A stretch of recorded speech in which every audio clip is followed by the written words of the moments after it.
Ficou muito bom. E aí, galera, tudo bem? Estamos aqui no MedTalk, né? Um podcast voltado para vestibulares e Enem. Iniciando aqui a nossa conversa, agradecendo a Atitude Impressa, uma gráfica do Thiago, super gente boa. O cara produz materiais exclusivos, individualizados e materiais de alto nível. Tá precisando de provas do Enem, caderno de prova das particulares, ele imprime e entrega diretamente na sua casa.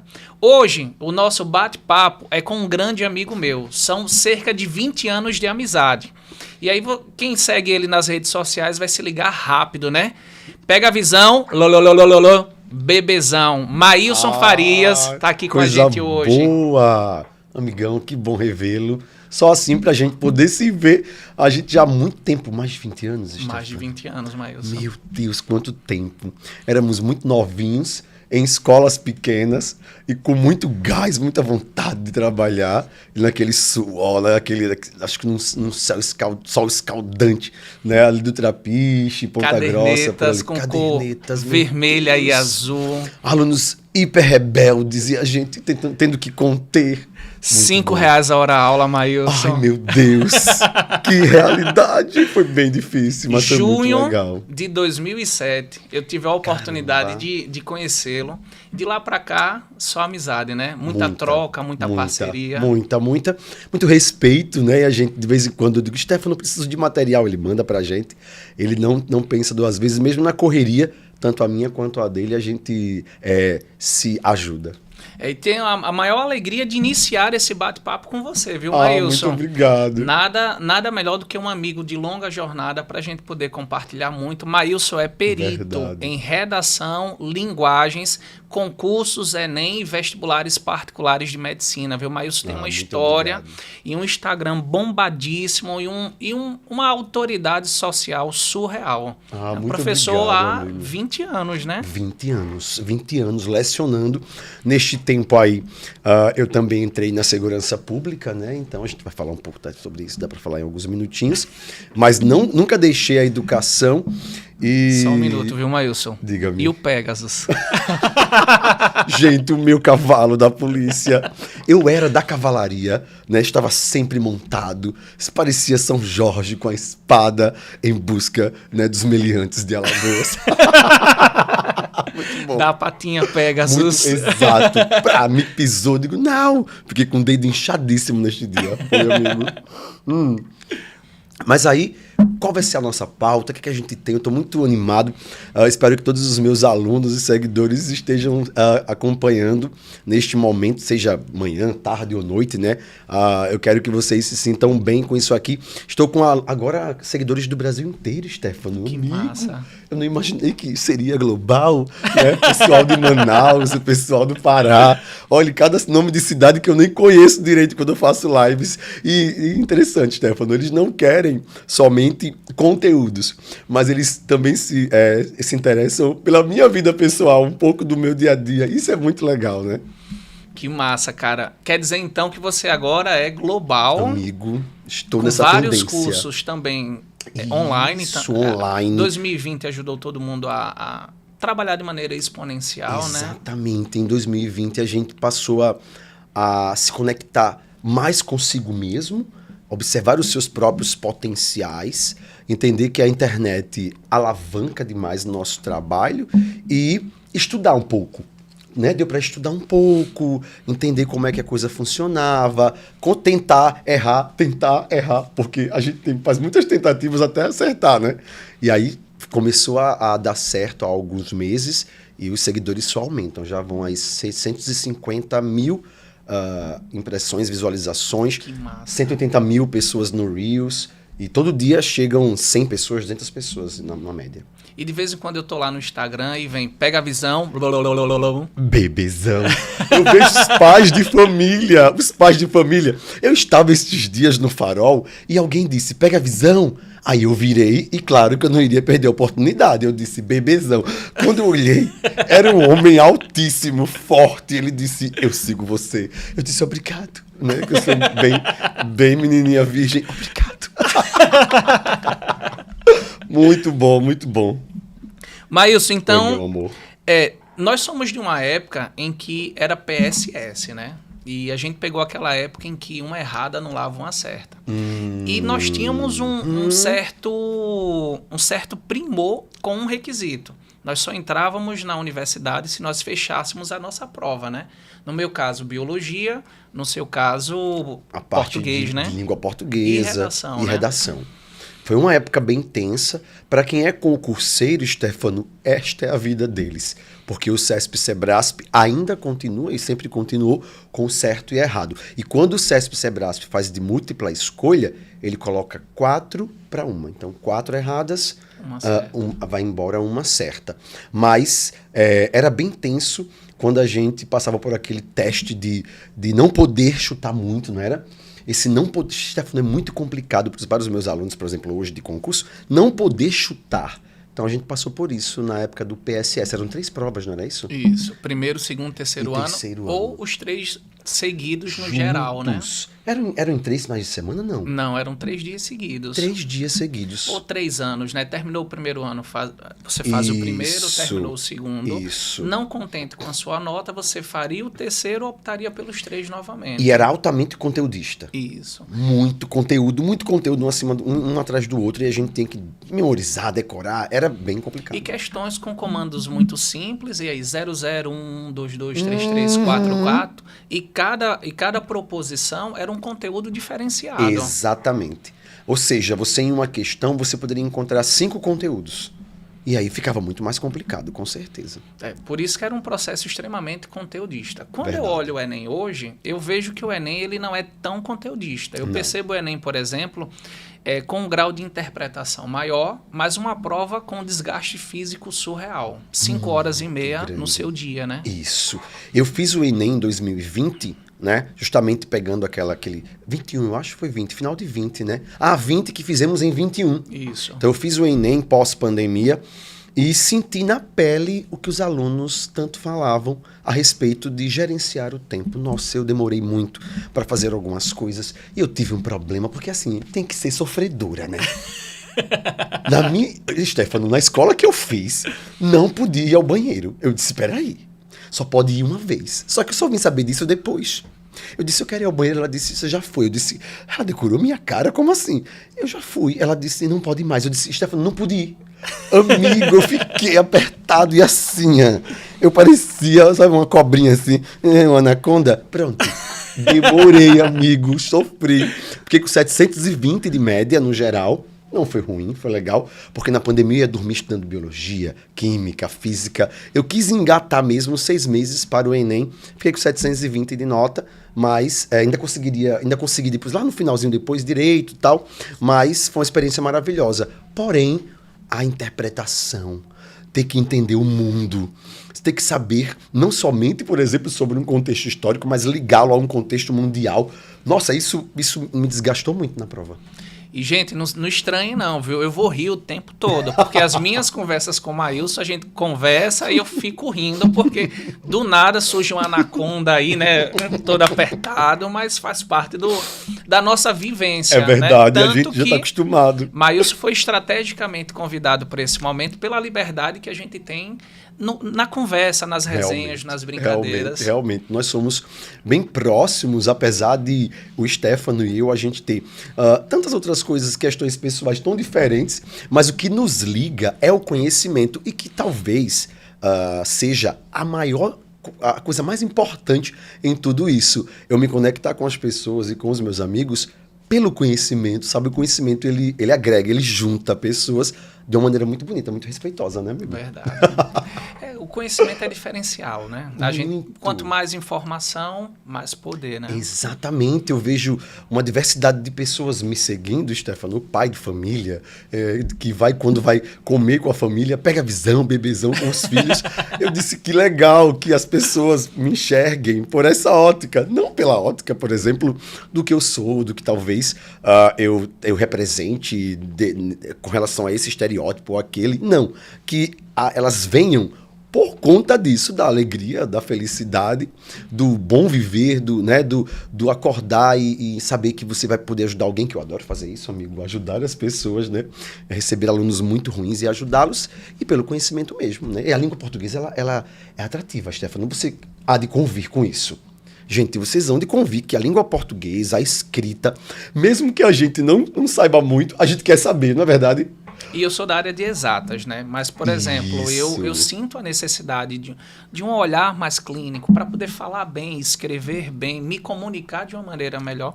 E a língua portuguesa, ela acaba sendo o norte para tudo isso. Muito. Ela passa a ser um instrumento da melhor comunicação. Então, quando você utiliza os elementos coesivos, desse modo, assim, portanto, porém, além disso, você dá a sua fala, né, amigo, uma continuidade, uma sequência lógica.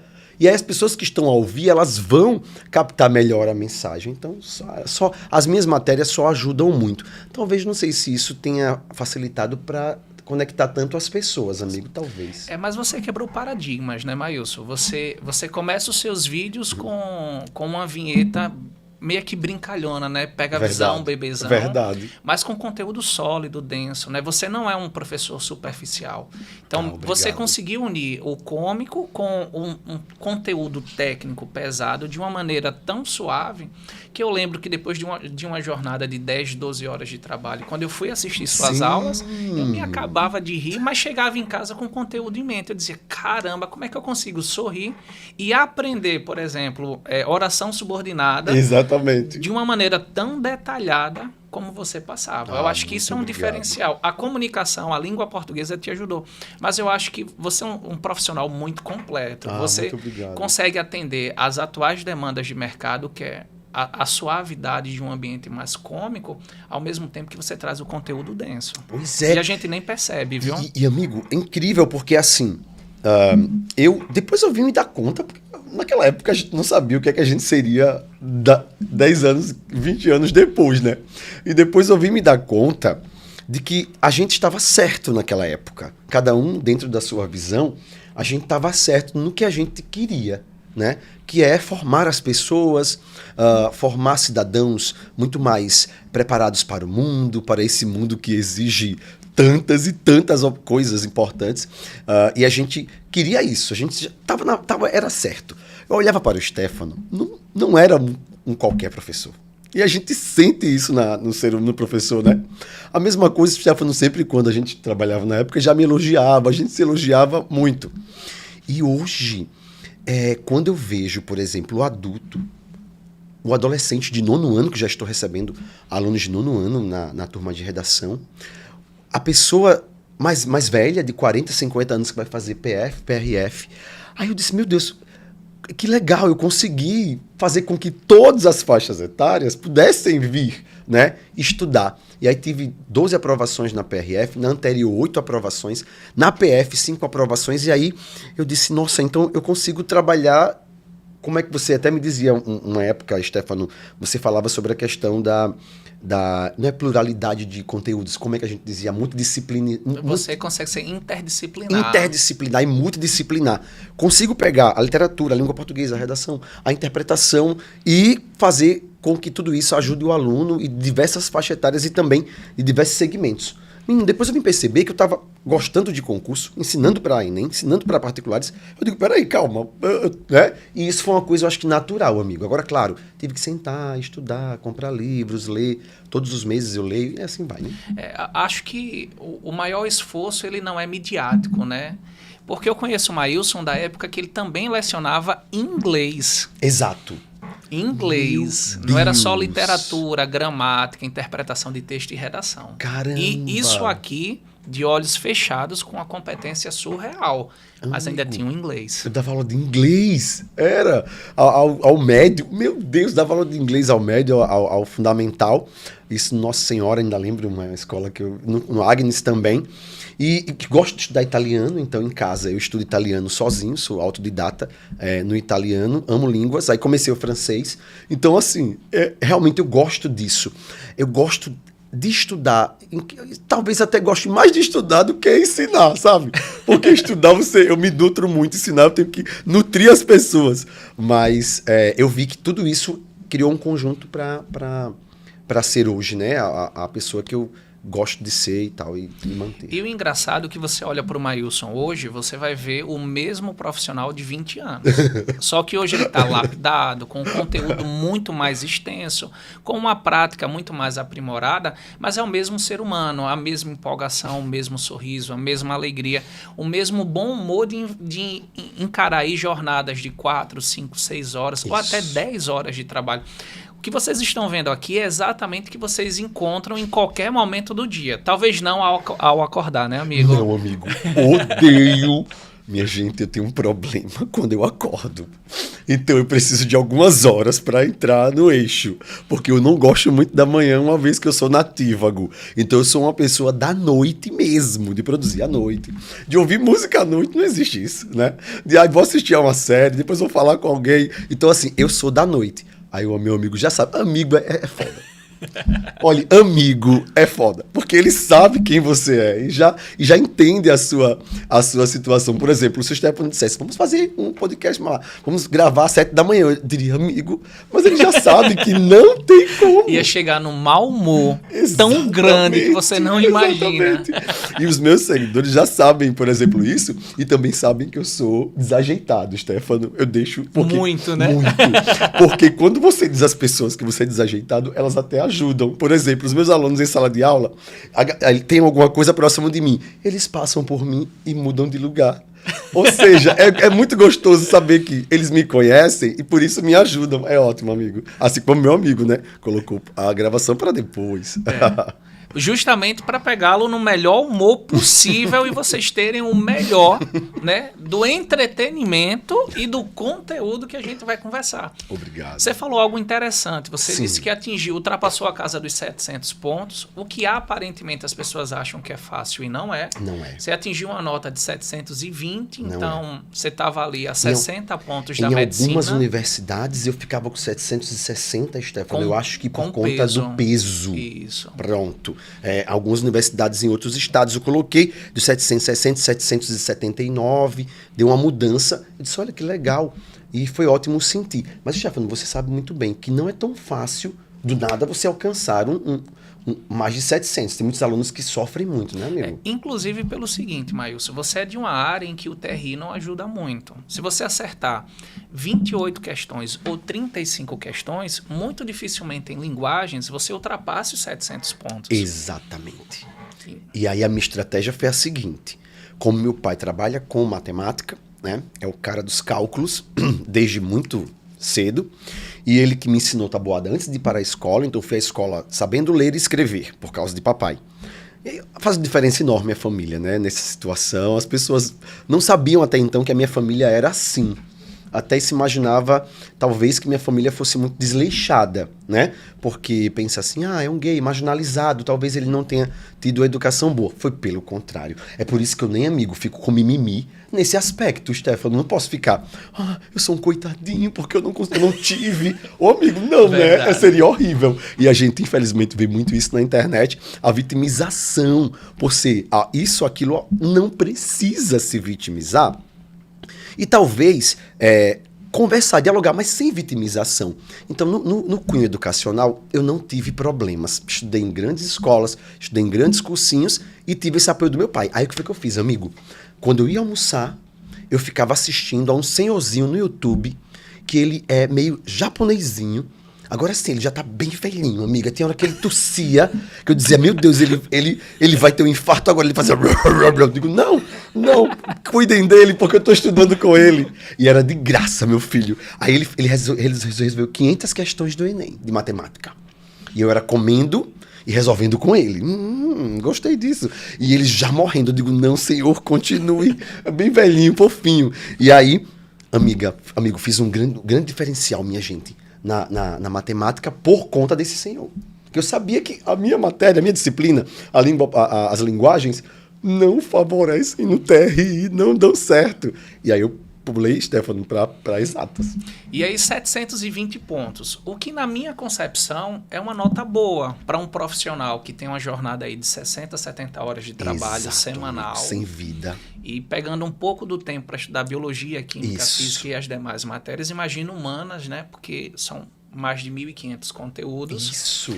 Mas, Maílson, a minha curiosidade, como foi enfrentar as 90 questões, ciente de que são 3 minutos por questão, e ainda ter que produzir um texto com folha rascunho e folha oficial de redação? Não. No final das contas, você sentiu o que o nosso aluno sente na prática, né?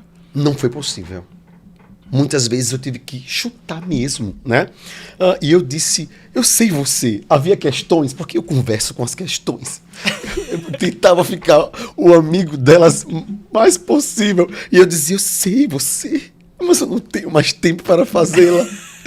E aí eu chutava, porque houve momentos em que não deu, amigo.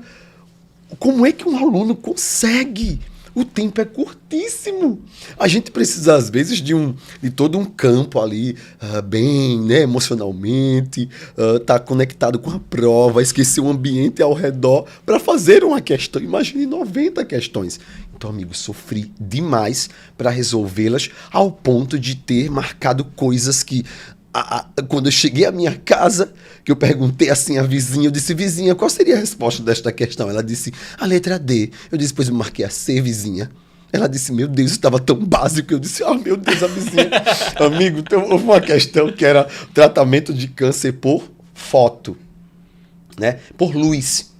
Luz, foto. Eu marquei quimioterapia. Eu estava tão louco já que eu disse, é só chutar. A vizinha disse fototerapia, ela 30 anos sem estudar. Ela disse CD, eu digo, meu Deus, eu sou uma merda, né? Foi triste, mas eu sofri. Mas entender isso, eu acho que te ajuda como professor, porque o que é que a gente percebe? Muito. São 3 minutos para você ler 90 questões e ainda preparar a sua folha oficial, a sua folha rascunho. Isso. E depois sua folha oficial. E uma curiosidade, né? Até 2021, eu como um coach, eu orientava os meus alunos o seguinte, corre para as imagens e foge das questões de texto, porque tem questões que vai metade de uma folha A4 até uma folha inteira. Isso. E no ano passado foi o contrário. As questões mais curtas, as questões com imagem, foram as questões mais difíceis. E os alunos, por seguir essa recomendação de 2009 até 2020, no mesmo padrão, 2021 eles mudam. 2022 eles mantêm essa mudança. E aí o aluno se percebe da seguinte forma, as questões mais curtas são as mais difíceis. Isso. Pode ferir a TRI. Muito. Outra coisa, aconteceu na minha época de cair em questões inúmeras de geografia. Pô, amigo, a gente olha um padrão, né? É tão importante olhar um padrão do passado. Aí naquele ano que foi o meu, muita geografia, e eu tinha esbanjado mais conhecimento, estudado muito mais história, porque era o padrão. Não, geografia, a terra, o magma, o fogo. Eu digo, eu não sei. Não é porque eu vou para o céu, não vou para o inferno, não vou para essa área. E aí chorei, fiquei muito puto. Verdade. E você falou uma curiosidade que também mudou de 2022, em 2022, né? Acho que foi a primeira vez de todos os Enems em que filosofia e sociologia passam a ter uma quantidade de questões, uma representação muito maior. Exato. Depois vem geografia e, por último, história. Aí acabou, né, me dando esse problema na redação, porque 980, alguma coisa da letra, talvez, porque eu fiz muito rápido para conseguir justamente fazer a prova de 90 questões. Se eu tivesse esquecido das 90 questões, eu poderia ter visto tudo ali, né? Mas eu fiz até a 30ª linha, mas o desempenho foi bom. E olha que eu oriento os alunos a fazerem o seguinte, corre para o comando, depois vai para o texto ou para a imagem, e por último para a alternativa. Isso. Mas em 2022 ficou meio complicado. Muito. Porque as questões mais curtas, em que ajuda o aluno a ganhar tempo, foram as questões mais difíceis. Exato. E eles sentiram o peso. Um texto enorme para uma coisa básica. Exato. E assim, fazer as provas, óbvio que ainda me traz mais segurança no momento de ensinar a esses alunos. Né? Fui aprovado já em concurso. Então, quando você sabe todo o processo, né, desde você se preparar até realizar a prova, e o pós também, que dá uma ressaca de prova, você fica mal porque não fez o que você gostaria, me faz ficar mais próximo do aluno, me faz entender melhor. Me faz muitas vezes até, Stefano, nunca desmerecer o que o aluno está conseguindo fazer. O pouco que ele fizer, enaltecer, chamar para perto, ó, vem cá, você vai conseguir e tal. Ou até entender que os processos são diferentes, né? E assim, eu acredito que o passo mais prejudicial para um aluno é quando ele começa a se comparar com outros alunos que vivem processos diferentes. E aí você vivenciar o processo, e pelo que eu já vi no seu discurso, dificuldade com o tempo, dificuldade com o tamanho das questões, teve que correr na redação e talvez numa letra ou num detalhe ou outro perdeu 20 pontos. Então, são situações que humanizam ainda mais a sua prática, porque vão te dar um conceito de empatia mais amplo, né? Real. Isso. Na época, quando eu postei, né, as notas, eles ficaram muito felizes, né? Nossa, o senhor fez também, né? Então, isso já trouxe mais conexão com esses adolescentes e eu acho magnífico que eles me vejam como exemplo. É como eu digo a vocês, a ideia de me verem pelo conhecimento, por essa construção que eu procurei ao longo da minha vida. E não, muito menos pela minha sexualidade, por alguma questão pessoal. Jamais, né, Stefano? Pelo conhecimento. Por meu amigo que sempre me valorizou justamente por essa trajetória e eu também a ele. Não, mas você é surreal. Eu não meço elogios a você, porque eu acho que você conseguiu fazer algo único em Maceió, um conteúdo muito denso, muito pesado, muito explicativo, de uma maneira muito suave, muito lúdica, muito brincalhona. Quem assiste às aulas dele sabe que você não perde conteúdo com as brincadeiras. Pelo contrário, ele conta histórias da vida dele para exemplificar os casos das regras de português. Exato, é muito legal. E outra coisa, Stefano, que eu acho que vale a pena pontuar. Saber diferenciar todos os públicos. Porque o normal é um professor de redação fazer o quê? Eu vou dar uma aula, aí a aula dele é única para todos os segmentos. Eu vi que não dá, Stefano. Então, o aluno, por exemplo, português para a galera que vai fazer PF, PRF. Amigo, mesmo que ele não esteja bem, ele não quer nada básico. Ele pode chegar lá zerado, Stefano, para estudar, mas ele quer que você mencione as provas difíceis para ele. E aí ele diz, não, estou no lugar certo. Aí você vai trabalhar com a galera de Enem, não vai cair regras gramaticais. Então eu tenho que puxar pela interpretação e por alguns conteúdos mais básicos de língua portuguesa. Funções da linguagem, figuras de linguagem. Não adianta eu querer forçar uma regência se não vai cair, porque ele sabe que não vai cair e se sente perdendo tempo. São de 30 a 32 questões de interpretação de texto. Figura de linguagem, função de linguagem, 2 ou 3. De vez em quando, uma concordância. De vez em quando. Uma conjunção já caiu de 15 conjunções, 15 vezes... são mais de 100 conjunções, uma vez caiu. E aí, Stefano, medicina para as particulares. É um aluno muito mais imediatista. Ele tem menos tempo para estudar, do percurso até do começo do estudo até a prova. Então, o que ele quer? Só o que cai. Então, eu dou só o que cai. Ah, mas tem uma... Não adianta. Vamos por... Aí, para cada público, uma metodologia. E amigo, um horizonte totalmente diferente. Né? Porque não é nem gramática... 3, 4 questões, nas particulares, uma prova bem específica com literatura. Porque literatura no Enem é base para interpretação de texto. Isso. Não cai literatura propriamente dito. Mas se você lê um poema, você identifica a escola literária, te ajuda na alternativa. Isso. Já nas particulares, não. Cai concordância, cai tudo. Nas particulares literatura, eles cobram os nomes das obras. Machado de Assis. Fala um pouco sobre ele, letra A Viuvinha, A Mão e a Luva, Quincas Borbas, Dom Casmurro. Letra B, aí já coloca obras de Jorge Amado. Então você tem que saber o nome da obra para relacionar ao autor. Meu Deus, a gente já foi cobrado no passado o enredo da obra. E aí a gente decorava meio que um resumo, ia lá e fazia. Mas saber os nomes de todas as obras de Machado de Assis, Jorge Amado... Nossa, Graciliano Ramos são os principais das particulares. Jorge Amado, Machado de Assis, Graciliano Ramos, Clarice Lispector. E aí o aluno tem que decorar. E eu vou dizer uma coisa, eu preciso agradecer a minha mãe, viu? Porque os meus castigos eram fazendo o único, viu, dos 3 filhos. Sim. Os meus castigos, Maílson, era fazendo leitura de livros literários. E aí no PSS, a gente tinha que ler os livros para responder questões. Isso. Se não fosse minha mãe, misericórdia. Ela nem sonhava e o castigo dela acabou me ajudando anos à frente. Exatamente. São pessoas importantes nas nossas vidas. E aí o que acontece? Sem essa diferenciação, não dava para crescer. Porque eu via esses problemas nos meus colegas de trabalho, né? Ou nos mais velhos, professores. O português é assim, tem que ser assim. Eu dizia, meu Deus, mas cada segmento, se eu quiser ter muitos alunos, agregar ainda mais, eu vou precisar saber diferenciar. Aí foi o que eu fiz. Até o material é diferente, né? Tudo é diferente para cada um deles. E o engraçado é que eu peguei Maílson num formato de aula sério, bem rígido, né? Falando até mais grosso do que... até falando muito mais grosso do que hoje.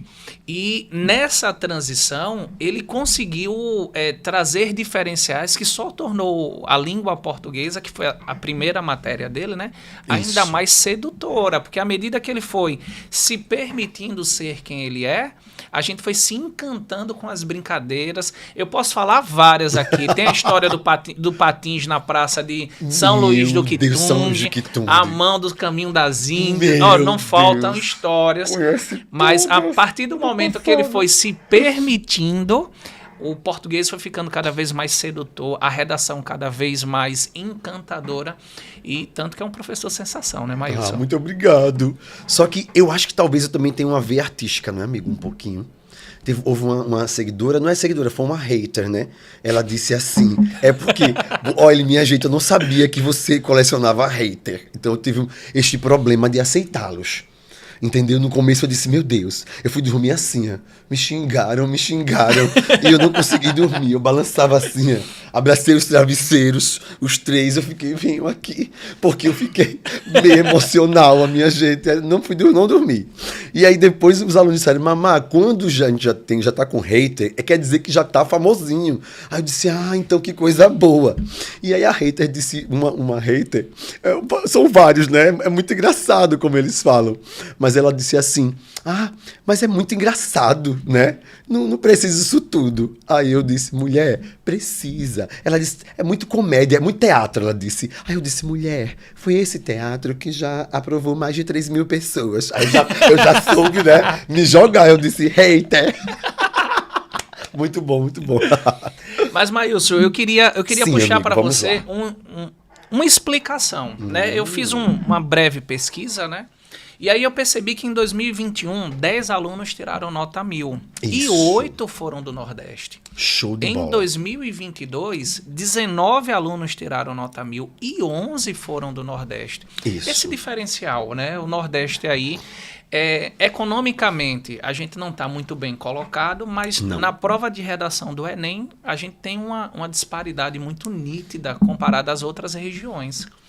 Quando vou falar sobre o Nordeste, a primeira coisa que eu pontuo é que é a região historicamente muito esquecida, o progresso e a tecnologia não alcançou, como em outras regiões, a evasão escolar altíssima ainda, por isso que há programas do governo para justamente trazer os alunos para a sala de aula, que diga-se de passagem é o que vai separar o aluno, tirá-lo da vulnerabilidade do crime, né, e de grandes problemas sociais.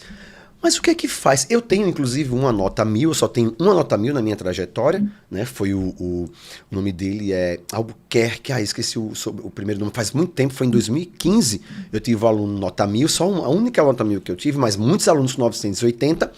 Mas mamá pergunta, por que muitos alunos do Nordeste vêm alcançando nota 1000 ao longo desse tempo?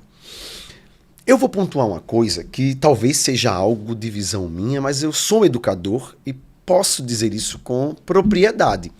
A gente está com notas muito altas em redação, mas a gente está com notas muito baixas no geral. Então, o Nordeste entendeu, claro, o fetichismo da nota 1000, o fetichismo que há por trás da nota máxima. Você tem uma ideia, quando eu tive um aluno em 2015 com nota 1000, não houve essa divulgação inteira, porque ainda não havia esse desejar, né, de apresentar os alunos com nota 1000. O Enem, mesmo sendo de 98, ele começa a ter um protagonismo maior a partir de 2009, então 2015 ele ainda estava engateando, né? Exatamente. A nossa época de vestibular não havia esse fetiche pela nota 1000, pela nota 20, que na época era o Enem, a UFAL era 20 e ninguém conseguia 20, era no máximo 19, né? Para começo, ninguém era perfeito. E aí o que acontece? Ninguém conseguia, era incrível. E aí no Enem a gente tem o Nordeste com essas notas muito altas, porque sim, o Nordeste entendeu que precisava dar uma atenção aos alunos com relação à redação. E principalmente o Nordeste é a região das pessoas que são muito espertas. Então você pode ver que os nordestinos, eles têm um saque muito legal de como deixar a estrutura perfeita. E talvez também, vamos pensar por outra ótica, Stefano, talvez a questão de tanta dificuldade que existe. Então, querer mostrar também que pode, que está incluso, buscar... Por ser uma região economicamente baixa, a gente entende que o estudo é a principal mola para a modificação social. Exatamente, né? A mobilidade social por meio dos estudos.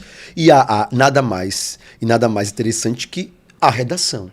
Porque existe todo esse interesse em conseguir a nota maior e majorar a nota geral, né, Stefano? Porque majora a nota geral quando você tira uma nota alta em redação. Querendo ou não, é 20% da nota. Então, Exato. Redação, que tem um grau de dificuldade um pouco menor do que matemática, corresponde a 1/5 da sua nota, ela consegue alavancar e te colocar, assim como nos vestibulares particulares. Isso. Né, redação acaba alavancando sua nota, Isso. então você consegue ter um desempenho mais favorável se escrever bem. Exatamente. E aqui eu percebo muito no Nordeste, principalmente aqui em Alagoas, que as pessoas buscam mesmo modelos, ideias já pré-prontas. Eu também crio modelos para que eles não fiquem pegando modelos da internet, para que eles possam, em menos tempo, aprender mais rápido.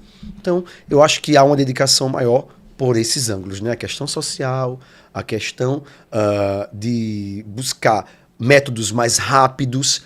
E a questão... Agora, eu fico muito triste por não ser, na nota geral, as maiores do país. Se a gente for avaliar um ranking pela TRI, então a gente tem redação, porque o grau de dificuldade é menor, matemática, natureza, humanas, linguagens. Pois é. Então, aí, Maílson, por exemplo, ele trabalha os dois extremos, né? Isso. Linguagens, menor TRI proporcional e redação. Né? No caso, no meu ponto de visão técnico e estratégico, a principal disciplina do Enem no primeiro dia. Isso. E aí o que acontece? Eu sinto isso na preparação dos meus alunos. Eu tenho alunos de escolas públicas que, inclusive, os pais colocam nos cursos para poder suprir necessidade, né, de não haver redação. Em algumas escolas aqui do nosso estado, não há professores de redação em sala de aula. Vai aparecer embaixo, né? Porque eu já esqueci o nome do que aparece embaixo. Ótimo. Mas diga o seu Instagram, porque Maílson é professor de isolada, Maílson é professor de cursinhos e Maílson tem o seu formato online, que você pode ter várias degustações no Instagram dele. Exatamente. Você pode me seguir lá pelo Maílson Farias Cursos, então @Maílson Farias Cursos. No link da bio você vai encontrar os meus produtos e também o meu Instagram, e aí você pode conversar com o pessoal que atende praticamente 24 horas, né? Atende a todos aqueles que procurarem. Maílson, você disse que também ajuda os seus alunos na construção de modelos. Ajuda. Aí a minha pergunta é: por que a construção de modelos? Qual o grau de dificuldade na subjetividade na produção de um texto? Pois é. Enquanto aluno autoral, enquanto ser humano autoral, que escreve aquilo que ele tem de carga de conhecimento ao longo da vida, eu encontro pouquíssimos alunos assim. Porque como você, por exemplo, foi castigado com literatura, que foi maravilhoso. Seria muito mais fácil conduzir um aluno destes que aquele aluno em que ele só foi e teve contato com a escola que é conteudista e não valoriza muitas vezes a arte. O Enem gosta da arte, gosta dos repertórios diversos, porque a competência 3 exige vários repertórios. São pouquíssimos os alunos que eu encontro com esse arsenal de repertórios. O que é que acontece? Está o professor para dizer: então, eu vou selecionar para você os repertórios. Eu vou selecionar para você as contextualizações. Então, por exemplo, a gente tem os filósofos contratualistas e aí eles falam sobre um pacto que existe entre Estado e sociedade. Pronto, Stefano, maravilhoso. Inclusive, um aluno meu, Carlos, aprovado na PRF, a penúltima prova, ele disse: mamãe, posso colocar? Eu disse: ponha. Olha, mesmo o processo do Enem, um pouco desse processo eu joguei para o Carlos, para a PRF, ele foi aprovado com nota maravilhosa de excelência em redação. O que é? Esse pacto entre Estado e sociedade. O aluno vai simplesmente pegar o problema e dizer que não está acontecendo bem este pacto. Então, quando eu digo formar um modelo para o aluno, é infelizmente ou felizmente levar para ele contextualizações e repertórios, uma vez que ele não tem isso no seu histórico de vida. Deixa eu colocar você na corda bamba agora, né? Sim. Até 2018, qual era o marco de redação no Enem? Minorias. 2019 a 2022, muda-se o governo, muda-se também o estilo de produção.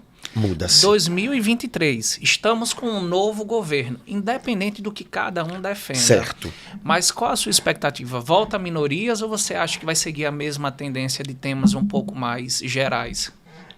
Eu acho que voltam as minorias. Apesar de que eu gostaria muito de que o Enem trouxesse uma reflexão sobre os valores da tecnologia na nossa sociedade. Uma vez que agora há pouco, né, não sei se viram, mas a OMS proibiu, né, já determinou que os pais devem proibir as crianças de utilizarem tablets e celulares até 2 anos de idade. Então seria uma coisa interessante para trazer para o Enem, uma vez que o Enem já aconteceu em alguns momentos anteriores de utilizarem temas de algo que estava acontecendo no país naquele ano. Então, valeria muito a pena. Mas eu acho que por conta do governo atual, que é um governo assistencialista, eu acho que as minorias voltam a existir na prova. E aí já fica uma dica surreal, viu? Focar nas minorias. Se você fizer um estudo de 2015 até 2018, você vai encontrar, ou até antes, né, de 2010 a 2018, você vai conseguir relacionar todas as minorias já cobradas e, quem sabe, né, focar um pouco mais naquelas que ainda não foram cobradas. Exatamente. Boa. A gente sabe que alguns públicos já caíram. Por exemplo, o idoso, já caiu a criança. A gente está precisando do jovem, o empreendedorismo, essa questão do jovem, que é uma minoria também, que historicamente sempre foi visto como um coitado e foi visto como aquele que não tem ainda uma maturidade. E um aborrecente, exatamente, em diversas sociedades, né? O destino dele muitas vezes era ir para o exército, para servir aquele lugar. Então, quem sabe o jovem e o protagonismo dele na sociedade talvez não seja uma temática. Aí você falou que trazer alguns esquemas, ajudar o aluno a construir um esquema, ajuda pela dificuldade autoral, da subjetividade dele. E aí a pergunta, não construir uma linha argumentativa, quando você monta um esquema ou quando você direciona o aluno, é porque é um dos pontos que o aluno pode perder ponto, né? É uma das situações que diminui a nota geral da redação quando ele não consegue organizar a sua linha de argumentação. Pronto, aí eu tenho uma grande resposta para isso. Eu jamais entregaria ao aluno um repertório sem criar nele, sem estimular nele o processo da argumentação, Stefano. Tá ligado? Então, por exemplo, você entrega ao aluno o repertório, vamos lá, Rubem Alves. Há escolas que são gaiolas, há escolas que são asas. Uma ótima frase, né, Stefano? Dá pra gente, utilizar para diversos temas. Educação acaba sendo talvez a melhor argumentação para Concordo quase todos os você. temas, né? De maneira preventiva ou de maneira que venha sensibilizar pós-impacto. Eu me arrepiei, porque a educação talvez seja uma das teses mais usadas nas provas. Né, que a gente tem que separar 2 teses. E aí o que acontece, Stefano? Inclusive, gente, eu vou postar quando vocês estiverem assistindo aqui, automaticamente já podem ir lá nos meus stories, que vocês podem baixar o Mamabook de redação. Mamabook.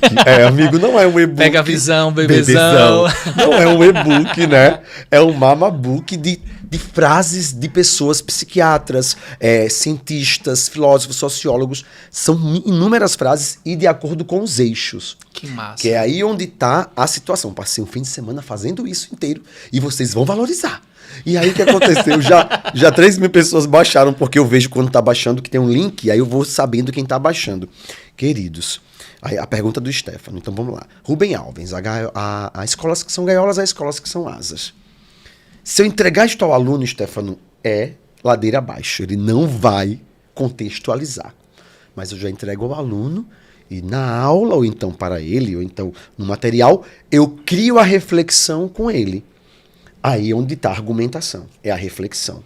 Diante da máxima do autor, do escritor Rubem Alves, é possível perceber que a escola e todo o seu processo conteúdo... Aí entra a argumentação, Stefano. Conteudista não ajuda a construir cidadãos, conhecedores, críticos, para que possam enxergar os problemas que estão ao seu redor e modifiquem. Inclusive, aí entra o tema, a tese tal, Stefano. Ou seja, o cenário da argumentação, eu vou juntando as peças junto com ele. Agora, realmente, Stefano, aquele esquema que você achou na internet e baixou, não vai dar certo, amigo. Porque tem pessoas que acreditam assim, é só mudar umas palavrinhas. Pronto. Não vai, amigo. E outra coisa, Maílson, repertórios universais. Eu sei até a sua resposta, mas você concorda? Existe um filósofo que eu posso utilizar para tudo, ou o ideal é separar minhas redações em eixos e selecionar um ou dois repertórios teóricos que venham embasar isso? Separar por eixos é maravilhoso, minha gente. Agora eu conheço alunos que eles conseguem pegar uma frase de um filósofo e usar para tudo, porque ele tem a habilidade da argumentação. Caramba. Que é a conexão entre a tese, o tema, a fala do autor, e eu digo, você é diferenciado, mas em 90% dos casos, separar por eixos, com certeza. Agora, detalhe, né? Esse não trabalha com esquemas, né? Esse aí tem uma subjetividade ampla, né? Ampla. Ele já, e às vezes por conta realmente da família, ele já vem sendo estimulado com a leitura. Cabeção, se liga, cara. Separa eixos, produz redação com temas diversificados e foque naqueles que você não está conseguindo caminhar bem. Se você é bom em educação, show, mas você talvez não seja bom em tecnologia, em saúde, em meio ambiente. Então você não no que você é bom, você tem que manter a sua recorrência. Exato. Mas o seu olhar tem que ser nos eixos que você tem maior dificuldade. Eu tenho 2 casos maravilhosos. Dá tempo para falar? Dá sim. Tenho 2 casos interessantíssimos. Ívia Alexia e Misael. Ívia Alexia já terminou o 3º ano, e aí eu propus para eles. Eu disse, olha, eu não estou gostando muito do texto de vocês porque está uma coisa mecanizada. Ah, mas eu consegui 920 ano passado, me disseram. Eu disse, mas não vai pular mais, não vai partir para a próxima etapa. Mas, mamãe, eu digo, aceita o desafio ou não aceita? Aceitamos, pronto. E aí vocês 2 vão utilizar. Claro, já pensando que... Já meio que descobrindo qual era o tema do Enem da época, o passado. Eu disse, olha, vai ser algo voltado para... Talvez para grupos nativos, alguma coisa assim. Eu estava pensando em indígena. Eu pensei mais em indígena, né? Que até colou, porque o índio também estava envolvido. E aí eu disse assim, eu quero que utilizem o indianismo. E aí, Stefano, criei, né, umas 3 visões indianistas. Mas, amigo, eu criei uma visão totalmente positiva nos três formatos. Saiu o Enem, eles me ligam, mamá, 980, a Ívia. 960, o Misael. 2º ano do ensino médio ainda, vai fazer agora de novo, está estudando comigo. E aí eu disse, meu Deus, a Ívia falou do indianismo, um momento em que na literatura do romantismo, a primeira geração, os autores não queriam nada mais europeu, queriam fazer uma literatura própria e colocaram o índio como herói. A Ívia disse que isso foi ruim. Repare, o Misael disse que isso foi bom. E as duas redações foram excelentes. Caramba. A Ívia disse, infelizmente, colocar o índio como herói não ajuda. Porque ele estava sendo índio civilizado. E isso folclorizou. Tava deixando de ser índio, Exato! Ou seja, desapegou-se da raiz. Já o Misael disse, utilizar o índio nos escritos, nos textos, trouxe protagonismo para ele e o valorizou. Ou seja, isso deveria ter sido mais ampliado para que todo mundo pudesse também valorizar. Poderia ter sido um fracasso, mas olha o que é argumentação. É o seu posicionamento perante aquilo que você utilizou como argumento. E os dois foram excelentes. Ele 960 e ela 980. Perderam na competência 1. Na competência 1. Perderam um pouco. Agora seriam textos que o Brasil iria aclamar, porque foram textos perfeitos. Caramba. Maílson, estamos na reta final dessa nossa conversa, infelizmente, né? Mas eu queria que você nos presenteasse com algumas dicas, já que a redação corresponde à maior TRI do primeiro dia, né? Linguagens, 32 questões em média de interpretação, 5 de inglês, 3 de artes e educação física, 4 ou 5 de gramática, mas em sua maioria linguagem verbal, não verbal, figura de linguagens, função de linguagens. Isso. Mas na redação, o que é que você pode nos deixar para que o aluno que está assistindo a gente nesse momento, ele possa pegar essas dicas e aprimorar ainda mais o seu treino? Show de bola. A primeira coisa, talvez importante, seja você se dedicar aos repertórios. Então, já vai lá, né? Inclusive, baixa o meu e-book. Mamabook, não Mamabook, esquece. Né? Ele é rosa, lindo, maravilhoso, né? Porque é baseado na Barbie. E eu sou uma Barbie. I'm a Barbie girl, moro no Vergel. E aí, o que acontece? Venho do Vergel. Aí, o que acontece? Ó, a gente já... aqui a gente já tá bem amigo. Assim, a gente é muito amigo e aqui a gente tá bem relaxado. Amigo, pensar nos eixos. Separa os eixos. Você tem capacidade de 5 eixos, amigo, né? Tem 5 eixos ali, uma frase para cada eixo. Vamos organizar aqui, né? Meio ambiente, muito Meio bom. ambiente, Educação, tecnologia, social. Ótimo. E Social. saúde. Social envolvendo ética. Tá lá também, né? A questão da ética. Que também não pode ferir, né? Exatamente. Na proposta de intervenção, os tem direitos que ser um humanos. ser humano que respeite as leis, respeite o meio social e a saúde. Pronto, fechou. Tem esses elementos, maravilha. Lembrar que na introdução não se argumenta. Apenas se apresenta aquele repertório para trazer o tema. Então vamos lá, introdução. Repertório. Nesse sentido, é importante ressaltar, puxou o tema, apresentou o tema. Pronto, já ganhou. E depois as 2 teses que você vai separar. Obviamente, independente do tema, separar a tese de carência educacional é muito boa e a tese de negligência estatal, negligência governamental é maravilhosa. Então já são 2 maravilhosas. Foi para a introdução, para o desenvolvimento. 2 ou 3 períodos. 3 períodos. É interessante os períodos. Não pode encher linguiça, né? Não podem encher linguiça, não podem ser períodos muito curtos, mas também não podem ser períodos tão longos, porque eles podem criar frases siamesas. Então, são frases que se juntam e dizem outra coisa. Períodos longos. Então, períodos não tão longos, mas ali 2 linhas, 1 linha e meia, 2 linhas, 1 linha e meia no mínimo. Aí pronto, 3 partes da introdução.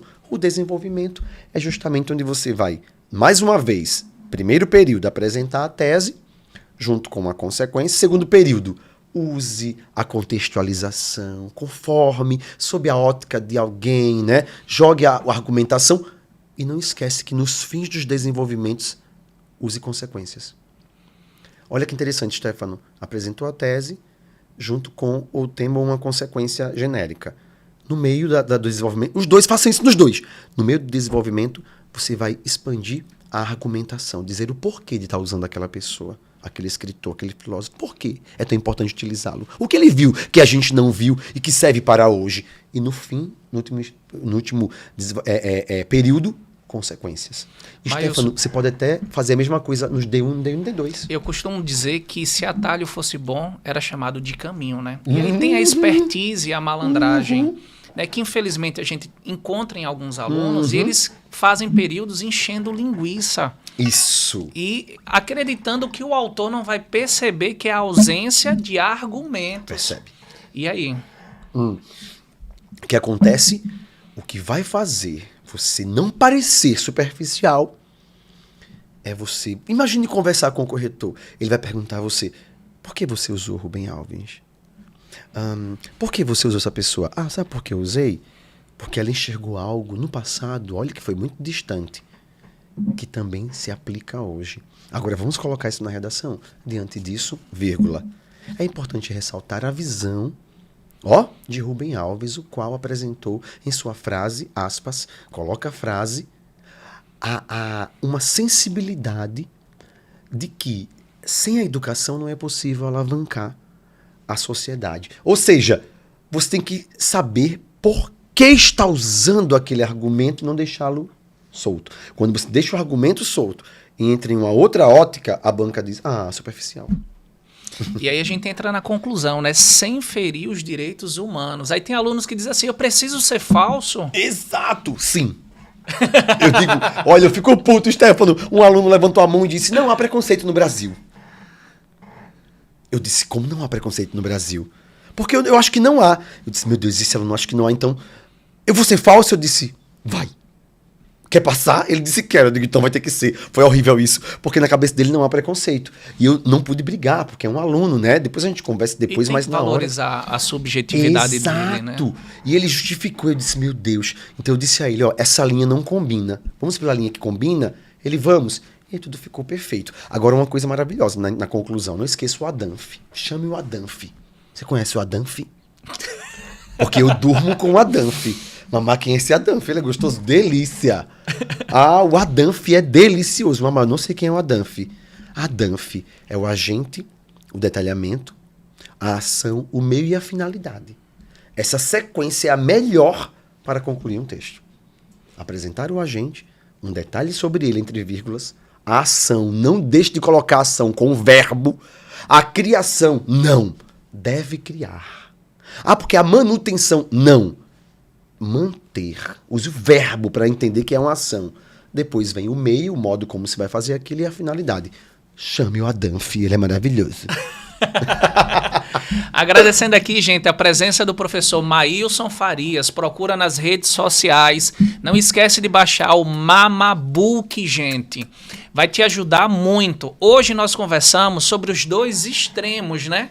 Redação e também linguagens.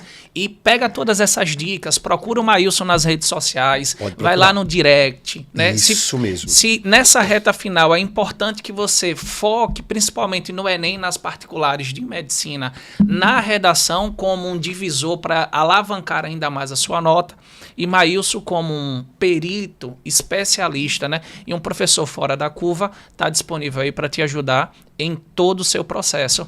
Palavras finais, Maílson, para essa turma. Gente, pode falar comigo, sim. Procurem-me, né? Mas eu não quero. Eu não estou interessado. Eu acho que não vou fazer a prova. Calada. Calada que você precisa ser, né? Este é um outro bordão, amigo. Eu mesmo faço a personagem que não quer. Calada. Todo mundo gosta deste bordão. Você vai precisar, com certeza, para a sua vida. Então pode ir lá, falar conosco. Pode falar também com nossos atendentes. Eles falam comigo, conversam. Eu tiro dúvidas de vocês. Estarei às ordens. Usa a madrugada no direct, que é o próprio Maílson que vai te responder, verdade, viu? As Durante madrugadas o dia, sou eu. É a equipe, né? É a equipe, não consigo, mas as madrugadas sou eu, bebezão.